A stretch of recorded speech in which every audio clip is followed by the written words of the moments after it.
রাজধানী ঢাকা ও পার্শ্ববর্তী এলাকায় দিনের প্রথমার্ধে হালকা থেকে মাঝারি ধরনের বৃষ্টি কিংবা বজ্রসহ বৃষ্টির সম্ভাবনা রয়েছে বলে জানিয়েছে আবহাওয়া অধিদপ্তর।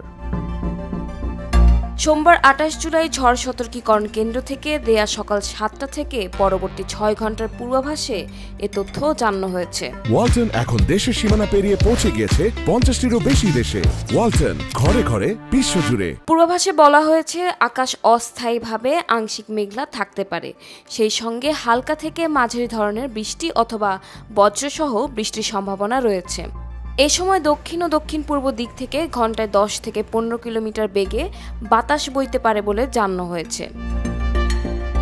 অন্যদিকে আগামী ৫ দিনের মধ্যে সারা দেশে বৃষ্টিপাতের প্রবণতা বাড়তে পারে বলে জানিয়েছে বাংলাদেশ আবহাওয়া অধিদপ্তর। রোববার রাতে দেওয়া আবহাওয়া বার্তা অনুযায়ী সোমবার সন্ধ্যা ৬টার মধ্যে খুলনা ও সিলেট বিভাগের অধিকাংশ জায়গায় এবং রংপুর, রাজশাহী, ময়মনসিংহ, বরিশাল, ঢাকা ও চট্টগ্রাম বিভাগের অনেক জায়গায় অস্থায়ীভাবে দমকা হাওয়া সহ হালকা থেকে মাঝারি ধরনের বৃষ্টি বা বজ্রসহ বৃষ্টি হতে পারে। সেই সঙ্গে খুলনা ও সিলেট বিভাগের কোথাও কোথাও মাঝারি ধরনের ভারী থেকে ভারী বর্ষণ হতে পারে।